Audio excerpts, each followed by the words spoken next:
Welcome back to another episode of the podcast, From the Depths of Darkness to the Light of Success. I am your host, Chris Swick. And on this podcast, we talk about mental health, addictions, eating disorders, tea, and really anything anyone's afraid to talk about, we talk about it on the show. I believe everyone's story is valuable at the end of the day. Doesn't matter what walk of life you come from, you're all welcome on my platform. Before we get started, though, head over to the YouTube channel, same name as the podcast. Hit that subscribe button, turn on the notification, or head over to Spotify, Google Podcasts, Apple Podcasts, wherever you listen to your shows, it's on there. Before we get started, also check out the Instagram page. I've been a little stagnant on there lately, but that's okay. Just taking care of myself and my mental health. That's the main thing. Take care of you and show yourself some self-love and self-care. But with no further ado, I'd love to introduce you to my next guest. I got Emma Bryant from Bristol over in the UK. You want to take it away and let them know a little bit about you, Emma? Yeah, hi there. So I'm an actress and a comedian, a writer and medical student from the United Kingdom. I've also worked as a model before, although that's not primary job in entertainment. I also do a lot of work with a charity called Refuge UK, which is a homeless and domestic violence charity in the UK. I've done several TV appearances, quite a lot of interviews, and my specific talent, I suppose, would be channeling all the difficult negative times I've had in the past, all the really tragic stuff, and then injecting a little bit of humor into it, and done that a lot in my stand-up shows. And yeah, how I cope with things. But yes, I have struggled with mental health quite a bit and addiction, alcoholism. But I'm been sober for several months, and yeah, I'm good. I'm feel very That's grateful. amazing. Congratulations on your sobriety. And what was it? What was that turning point for you that you're like, I need to get sober? Enough's enough of the drinking and stuff like that, Emma. I say I've been sober for several months. I wasn't exactly a heavy drinker before that, but I've had a lot of problems with alcohol in the past. But I'd say it stopped being such a problem a few years ago. But even when I would drink, say, socially on a night out with friends or family, I would still somewhat drink to excess. Like I'd look at other people who would just have a couple of drinks and then like get a taxi home and go to bed. And I'd be like, you wanna do that? That's stupid. Oh, well, they carry on the party. And I could go, and the problem is I have such a tolerance to alcohol. I can drink and drink for a week and still be standing, and that is scary. Now, would you go into like blackout drunks and those types of things too, and No, acting irrationally? acting irrationally now and again, but because my body, for some reason, I can like drink with grown ass men and still be standing and still be coherent. So people wouldn't even know when I was completely drunk because for some reason, even though I'm quite small physically, I don't know how my tolerance was that much. It's crazy. But yeah, I've done all the old night in the cells, getting bars from places, having to do the frantic look at my phone the next day to see what messaged or called or where I've not turned up to. But I was skipping time as well. I was losing. I don't know if that makes sense. Anybody who's had an alcohol or drug addiction would understand. It's just time seems to go. Right? You can't remember large chunks of things even when I was sober. That was really bad. I luckily haven't had that for quite a long time, but I remember how scary it was. And the fact I've been in two extremely abusive romantic relationships, that certainly doesn't help, especially as I got completely clean off alcohol after my first very violent relationship.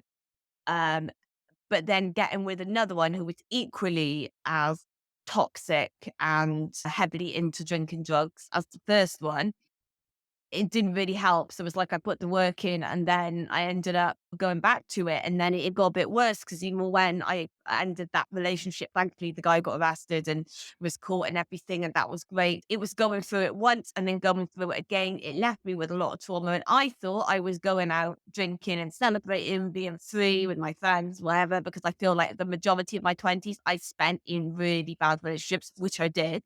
So I feel that I've lost 8 years of my life, but I was going out, I was drinking. I wasn't so much getting into trouble, but I was just drinking very heavily and I was missing things like not turning up to doctor's appointments. Yeah, forgetting to call people, didn't turn up to the dentist twice and they nearly dropped me from their surgeries.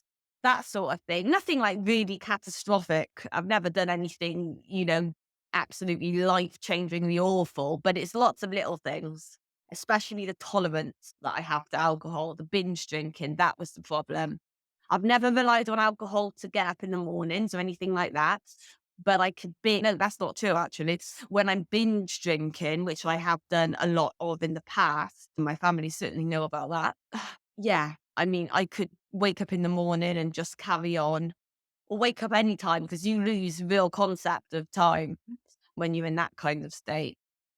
But yeah, I'm sober now You and I've never definitely been do. happier for several months. That's I amazing. drink it now and again before then, but it's just, I don't know. I've got bored of alcohol and I stopped.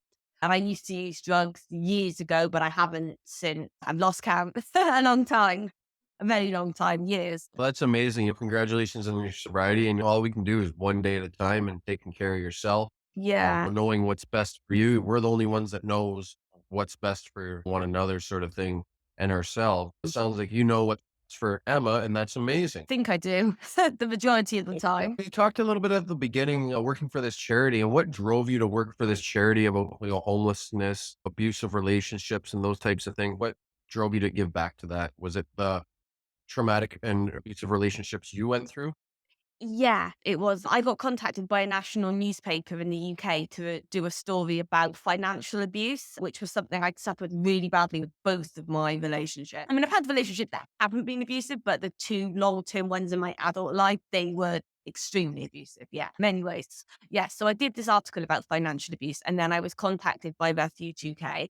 And they asked, would I be interested in perhaps doing some spokesperson work? Because I was an actress and a presenter as well. So I'm good at public speaking. Would I like to work with them, just doing debates or presentations? And I said, yeah, definitely. And for some reason, I just seemed to really hit it off there and they seemed to like me. And I've done absolutely loads with them. Represented them in the UK Home Office a couple of weeks ago, like sat next to the Minister of Safeguarding, talking with these politicians and influential figures. And it was great. And when I get started, I can just talk. I don't get nervous. I do, but then once I open my mouth, it just comes naturally. Yeah, you're a comedian. You just like to talk and have I a good do, time. yeah. Granted, I haven't done much stand up for the last few years. I lost a lot of confidence after my last relationship. And then with the drinking, although drinking didn't, it's weird because some comedians feel like they've got to drink before they go on. Obviously, that's not the case for all of them, but a lot of ones I met would always have a few drinks or a shot of whiskey or something before going on stage. I could never do that because I forget. I done it once and never again. I had a few drinks. It was the launch of a comedy festival. Got on stage. I was opening, managed to muddle my way through it, but I completely forgot the opening, which sort of made it more funny. But I could feel the alcohol taking hold whilst I was doing it. And it went really good and everything. And they got me back. They hired me again. But after that, after feeling so felt out of it, that you could see it as well in the recording, I looked a bit, maybe a bit nervous. So yeah, I never actually drank before going on stage ever again after that. After, that's a different story. But beforehand, no. I never did. I need to clear out to be able to go on I stage, especially as the segments that I do with stand up tend to be a bit longer than 5, 8 minute spot. Like I've done sort of 20-minute, half an hour non-stop high energy shows before. I definitely don't need to be under the influence of anything to do that. I'm high off my own energy. Always have been. So where can people find some of your stand up on on YouTube Oh, and on my stuff like YouTube that? channel, yeah, it's all there. Luckily, I've been able to keep not every show I've done, I've not been allowed to keep the footage, but the majority of ones, overall, I've edited it into a little clips. Obviously, if it's performing for a TV show or something, they technically have the rights to it. But yeah, there's a lot of stand up on my YouTube, lots of comedy sketches, loads of interviews similar to this, acting stuff, lots of stuff and nonsense. A lot of stuff and And what types of stuff do you like nonsense. to talk about in your comedy shows? What was that? Sorry. Well, what types of things do you like to talk about in your skits and your comedy shows and stuff like that? Okay, so with my stand up and a lot of the things I write, I just base it solely off my own experiences. I've had a life so weird that it's, I have like shows worth, hours worth of material purely just on things that I've had happen. A lot of things that have happened in my life, I tell people and they're like, "You sure you're all right?" Like they think I'm not, like they think I'm lying, or they think I'm making up for comedy value, or that I'm exaggerating. But people who know me will laugh because we say, no, a lot of the things I've seen, you tell it to someone, and they're like, You sure? You sure that happened? You sure you weren't just under the influence when you saw it? No, but a lot of odd things have happened in my life, and I channel that into being on stage. Now, when I'm performing, some of the stuff's not really been that great, but I just speak from life experience. And that's why one comedy gig I did in London, I think it was like my second or third one I ever did. Some guy came up to me after while I was stood outside and was like, "Oh, just so you know, um, that a couple of those jokes," and he said specific one, but "they have been done before." And I was like, "Nah, don't think they have, mate." But he was like, "Yeah, they have." I was like, "No, unless you met someone and they happen to be a comedian who just happened to have the exact same life experiences I have, then I don't think you have heard those before, because all my stuff, that's the one really good thing about my work. No one can really copy it because it is exclusive to me. Not that anybody would really want to have had a lot of the experiences that I talk about, like ex-boyfriends shitting in the street because they don't like the police, or someone shoving a firework up their arse at a garden party. You don't want that. You won't want to pretend that you've had that because it's mental." But yeah, that's just a snippet. There's a lot more weird shit in there. Which you'll have to find out by going to my YouTube channel, link probably in the description below, by the way, and go and watch it. Give it a like and a thumbs up, or a thumbs down if you don't like it, but I'm sure you're quite confident that you will like it. And subscribe to all the crap social media. I post the exact same thing on every social media platform, but you can follow me on all of them. I don't like social media, but I've got to use it in my work. Most of it, I'll just look at funny animal videos. This leads me right into my next question. Yeah. Worked so perfectly from what we were just talking about. Oh, What's the most shocking moment of your life, Emma? how long have we got in this? Only a half-hour show. There was that's Let's a go. half-hour show. We probably still wouldn't be able to get it all in. A lot of odd things. Living with hoarders. That was definitely something. I lived with a guy who hoarded 12 crates of rotten, festering chutney in my house. I lived in a shared house, and we had this guy move in, and he was about to be made homeless, and he was apparently a friend of one of the other housemates. So I said, "Oh, okay, yeah, that's fine." He moves in, that's great. And then my housemate was like, "Yeah, he's got a few bags, bringing a bit of stuff." And I went, "Oh, okay. Nothing weird, nothing mental. No, what's he bringing? Oh, a bit overnight stuff, just a bits and bobs that he needs, a toothbrush and some pajamas and change of clothes." So I'm like, "Okay." So, but I said, "Okay, you can stay, but he's definitely going to turn up to this house with a truck full of boxes of rotten chutney, is he? That's not going to happen." Because that would be mental. He turned up at my house with 12 boxes of rotten pasta and chutney, didn't he, the twat? And then tried to keep it in the house. I remember I'd been to the gym, I came back, saw this truck putting away, walked in, saw the chutney, the boxes, and I was like, what's all this then? And my housemate was like, "That's his chutney." And I was like, "What's it? It's chutney. It's stopped in my entry into my living room. Why is it here?" He was like, "That's his stuff." I'm like, "It's rotten food. That's what it is, mate. Why is it here? Why is it in my living room?" And I said, "Well, why does he need it?" And then the housemate said, "Like how some people have emotional support items." And I went, "Yes, like blankets or cuddly toys or, I don't know, a key ring or something. They don't have, it's his emotional support." I went, "No, that is not his emotional support. 12 crates of chutney. That's fucking insane, my friend.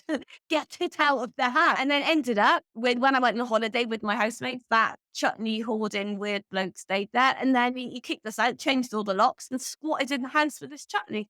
Wow. We started That to is go my on. boring. We have to get the police to come in. These are the types of things we can't just make up, Well, people. I know, and there's something. I did a comedy show at Christmas, and instead of doing 12 days of Christmas, I said 12 crates of chutney. And then someone comes along and says, "I copied that of someone else." Why would anyone else want to think they were sharing the house with a chut nut? A chutney hoarding lunatic. They wouldn't. It's exclusive to me. No one had experiences like I have. Yeah, and that was probably one of the more normal ones as well.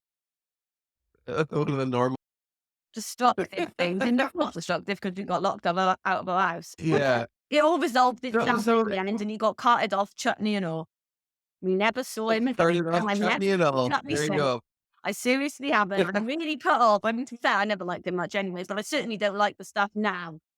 Oh, and if anyone tells me doesn't go off, they're fucking lying because it does. It does go off. It does rot.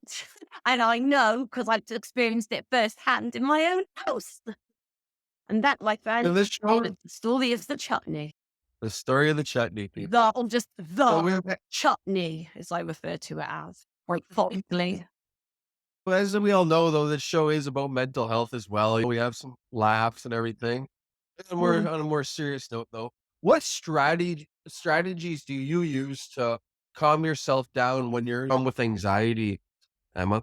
Yeah, I get that a lot. I am on SSRIs for antidepressants, so that does help in a big way. But otherwise, I do a lot of breathing. I do like meditation. I've got a big TV in my living room, big 65-inch TV. So I'll put on like relaxation videos. It does help. I love guided sleep meditations. There's a couple of amazing channels, which is basically sleep stories. And it's great to lose myself. So yeah, meditation, yoga, a bit of a cliche. Oh, I meditate and I do yoga, and that really helps my anxiety. But it actually does. I'm a qualified yoga teacher as well. So obviously, I do. I have had a keen interest in yoga away from the mental health aspect. Yeah, just thinking about nice things, but breathing, because I've had so many panic attacks. It used to be on like the London Underground, like the tube system, subway, whatever you want to call it. Like that, I couldn't get on the tube. Panic was like basically couldn't walk. I remember one time my friend was like, "There's nothing here to be worried about." And I'd be like, "I know, but it can come on at any time. Anything could be a trigger. It doesn't even have to be a trigger. It can just come on." But yeah, also drinking That's what water. people need to understand, Emma, is that anxiety can just come out of nowhere sometimes. It doesn't Not have my to be panic one certain attack. thing that, Oh, here's one. I have panic triggers attack it. during a massage. No exaggeration. Absolutely no exaggeration. I laid down on the table. I say now I was a little bit hungover. I remember because I'd been out the night before, but I wasn't too bad. But yeah, I just remember my chest tightening and I knew who the hell has a panic attack during a massage. This mother snuffle No, it's away. so Yeah. true. Yeah. Like panic attacks can come on anytime. Like I'll be driving, or I've had them brushing my damn teeth in the morning. But I get a thought in my head or a couple thoughts going, your mind gets racing, and then you just have this blown panic attack. Yeah, I always worry about having a panic attack when I'm driving, but luckily, with touch wood, that's not happened. They're saying that I've not driven for a few years, but I am now. Well, starting to. But then again, Bristol, where the big city is, not really much of a need to drive. I certainly didn't want to drive when I was in London. That's really bad for mental health and anxiety. Driving in London, jeez, really not good. But yeah, panic can come on anywhere. It really can. It doesn't have to be limited to a specific trigger. In fact, a lot of the time with me, there are no triggers. Nothing's happened. I'll just be sat So there. talking about sleep meditation, or do you have any good YouTube channels for people that are listening, Yeah, that I've they can got go check out? loads of them. My favorite one's called Michelle's Sanctuary, and it's guided sleep meditations and sleep stories. Really nice. There's lots of ones about sort of animal cozy cottages, which is always a favorite of mine. I'm fascinated with New York. I love it. I want to go there. She does loads about New York. So that was a really good one. There's also one called The Honest Guys. That one's fantastic. Again, sleep meditations guided. Jason Stevenson is awesome as well. Very similar thing, but not so much stories. It's more just affirmations. And he does a lot of like sleep sort of music, deep sleep healing type stuff, which is great. And there's another channel I love called Rail Cowgirl. And it's a train driver and it's point of view with a driver. And she goes through all these amazing places like Lapland, Norway, Switzerland, like the Arctic, North Pole. It's so nice. I love putting train videos on my big TV. God, that's such a cool thing. Nice. So it's nice to Yeah, watch. no, I do. I really like it. And it's for me, I actually look forward to staying in on a weekend instead of going out. Although I go to the gym a lot, I do loads of fitness, tons of different things. But yeah, I love being in my flat. Nice. That's amazing. But it's nice just to be out in nature too. We all need to get out in nature more. I live right by a river and some trails and stuff too, and it's nice just to go So do down I. and just listen to the brook or listen to the water flow, hitting the rocks or whatever it is, Oh, or going down to the golf course right around the corner from our house in the springtime. It's nice because there's always baby foxes there, and you can just go and watch them running around and frolicking. So oh, that sounds lovely. Yeah, there's lots of. Recently moved into my own apartment. So I was living back with my parents until quite recently, which was lovely and amazing for my sobriety. But yeah, there's loads of nice parks, lovely places to do yoga, rivers, all sorts. I have so much more to explore. There's just not enough hours in the day, I always say. There definitely is not enough hours in the day when you're getting creative and having fun and enjoying life for sure. That's what it's all about. I feel like I've lost 8 years of my life. So now I want to go traveling. I want to go on holidays, see family, friends. And you know what? I was doing going away and doing a lot of these before, but I wasn't doing it sober. So I was only functioning at, say, 50%, not even that. Now I'm functioning at 100%. My health is probably the better that it's been in the last few years. Obviously, being sober has a lot to do with that. And I'm happier than I've ever been before. And lo and behold, sobriety's got a lot to do with that too. Yeah, I just want to live my life now. I'm calm and non-chaotic manner. For sure, and being sober for me too has brought given me some of the best memories of my life because I remember them now. And I've had some of the most fun. Like I thought for the longest time when I first getting sober, so I'm never gonna be able to have this much fun again or doing all the things I was doing. Mm. I was sure as hell was wrong though.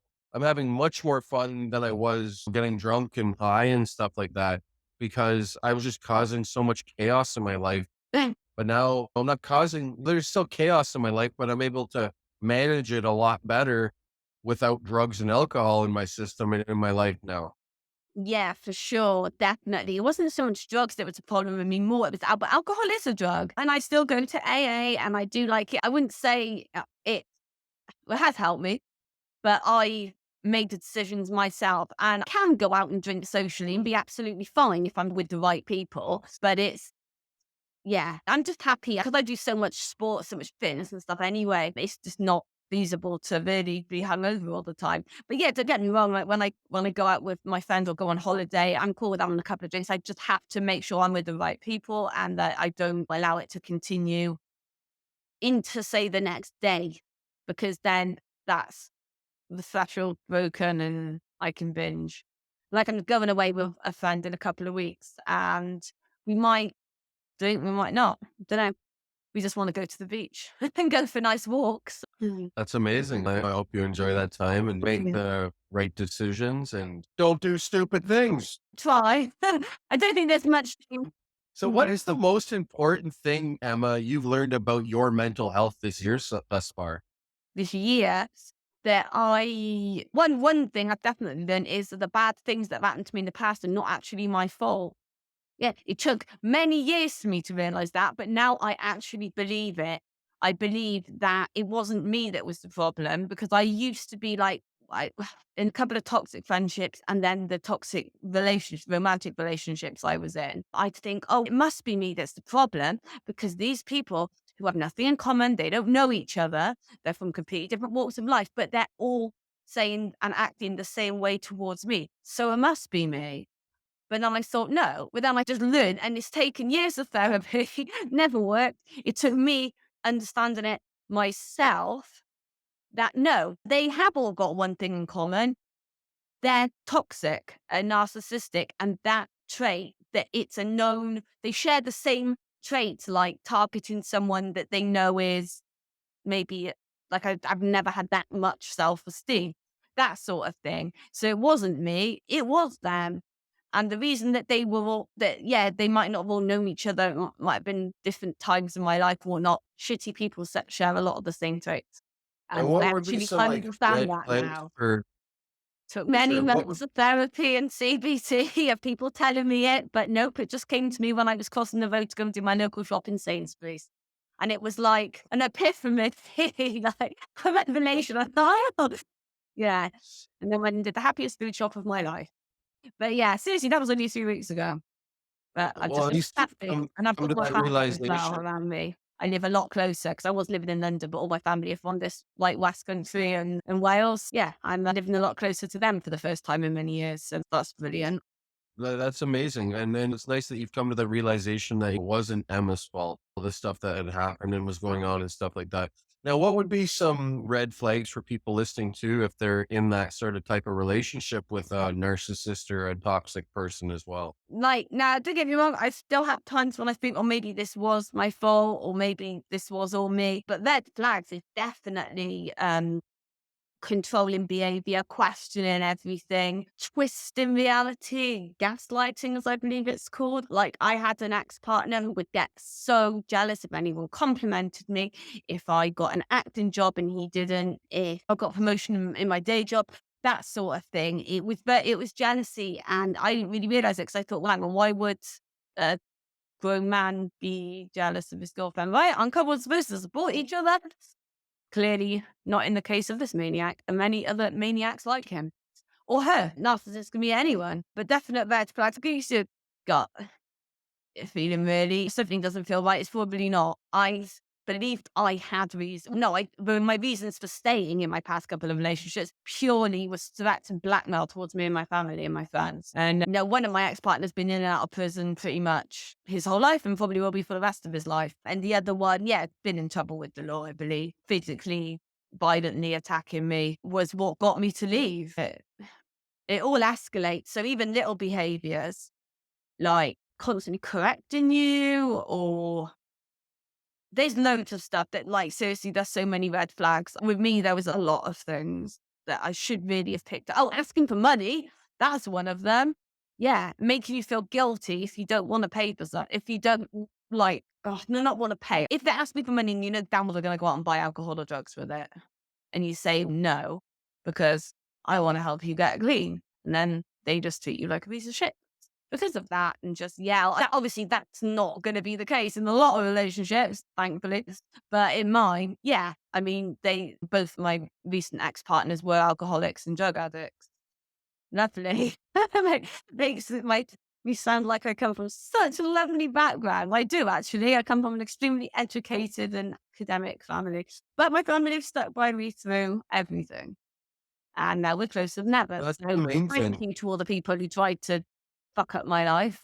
That's the main thing. Always making sure you have that support system as well. Not everyone has that support system. When you do have that support system in your life, people, not take advantage of it, but know that those people are there to help you. They're not against you. They're not here to work against you. They're there to help you, whether it's your parents, your brothers, good friends, and those types of things. They don't come into your life often.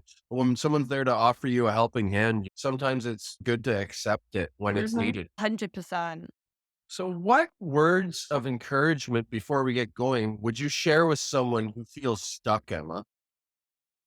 There's always a way out, because I remember how long the amount of length of time I would just sit, just like, I'm not religious, but almost praying for just, please help me get out of this in the most calm and civil manner possible. Fortunately, it didn't end that way in my last relationship ended with the police dragging out the guy in handcuffs and me covered in blood. But there we go. Didn't anticipate that. But hey, it got me out of there. But yeah, I mean, it can get better and there is help out there. Like, I wish so much that I'd have known about some domestic violence charities, any charities, Samaritans. Oh God, the amount of times I called the Samaritans was unreal. There are people out there, and I know that's such a cliche thing to say, oh, help's out there. You just got to reach out for it. But yeah, there is. There's a lot more. Police are taking this sort of stuff way more seriously. Like the first time with my first violent relationship, I think police didn't really handle it that well. I don't think, like, dropping him back off outside my house wasn't great. After he'd gone on a drug-fueled rampage in the garden, just arresting him, going, "Oh, yeah, he's sobered up," and dropping him back there. That's stupid. You shouldn't be doing that.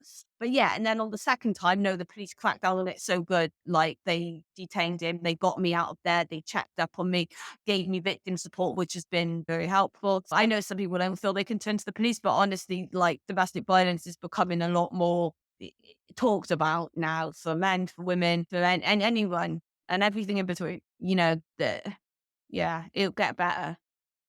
Although I never thought mine would get better, to be honest. But I got very lucky. I know not everyone is that lucky, so I'm so very grateful. Plus, I've had a lot of health issues.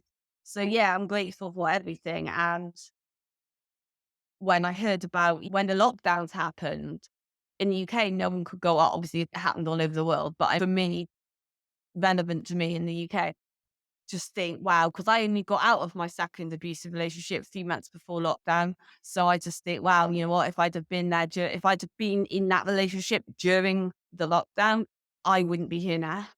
I know that, regardless of whether someone else took my life or I took my own, I wouldn't be here. I certainly wouldn't be healthy and happy. I don't think I would have made it to the other side of the lockdown. Hell no. Thank you again for coming On a on the positive show. note, You know, I'm there's pleased and I'm here, and there's so many more people are getting help every day. I see the work we do with the charity, getting out women, men, children, helping, and so many more people are realizing that help is out there and they are getting it. And like the laws are a lot tougher now with domestic abuse, like even emotional abuse, financial abuse. It's a crime. Yeah. Hopefully it'll just continue on upwards like that. Thank you again, Emma, for coming on the show today to share your experience, have some good laughs and Oh, everything. But before we yeah. go, can you share where anyone can find you again? Yeah, of course. I just Google my name, to be honest. YouTube, if you just put in Emma Bryant comedy or Emma Bryant pranks. Twitter, it's pointless me really saying the names of my accounts because you need the link really. But on Twitter, I'll just put Emma Bryant into Twitter and Instagram and Facebook and all that shit, and it'll probably come up. My profile picture is usually my cat in a Santa hat. So, kind And I will drop all the links in the just splodge them all, splat them into that description box, and be done with it. But yeah, thank you. It's been very nice. I've had a good time. It's always nice to combine humor with sort of serious stuff too. Yeah, thank you again for coming on. It was a pleasure to have you on my show today. Yeah. And yeah, I hope you have an amazing rest of your day. Oh, amazing. You too. Thanks. Bye.